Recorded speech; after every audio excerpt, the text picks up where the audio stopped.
ஸ்ரீ குருபியோ நமக. இன்று நவராத்திரி 4ஆம் நாள். தானிய லட்சுமியின் அருளை பற்றி பார்க்கலாம். பகுத்துண்டு பல்லுயிர் ஓம்புதல் நூலோர் தொகுத்தவற்றுள் எல்லாம் தலை. இது வள்ளுவரின் திருக்குறள். கிடைத்ததை பகிர்ந்து கொடுத்து தானம் உண்டு பல உயிர்களையும் காப்பாற்றுதல் அறநூலார் தொகுத்த அறங்கள் எல்லாவற்றிலும் தலையான அறமாகும் என்பது இதன் பொது பொருளாக இருக்கிறது. இங்கே வள்ளுவர் கூறும் கிடைத்ததை பகிர்ந்து என்னும் பதத்தில் அஃது ஒவ்வொருவருக்கும் எவ்வாறு கிடைக்கப்பெறுகிறது என்பதனை ஆராய்ந்தால், தானே தானே பே லிக்கா கானே வாழே நாம் என்பது ஹிந்தி பழமொழி. அதாவது ஒவ்வொரு தானியத்தின் மீதும் அதை உண்பவரின் பெயர் முன்னரே எழுதப்பட்டுள்ளது என்பது இதன் அர்த்தம்.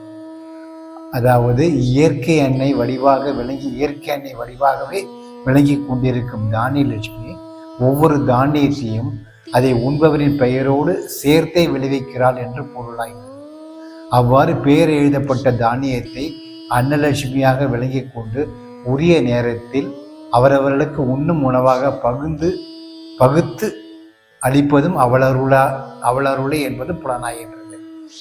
இதை உணர்பவர்கள் மட்டுமே பல்லுயிரும் ஓம்பும்படியாக தமக்கு அன்னலட்சுமியின் அருளால் பகுத்து பிரசாதமாக அருளப்பட்டதை அனைவருடனும் பகிர்ந்து கொள்ள இயலும்.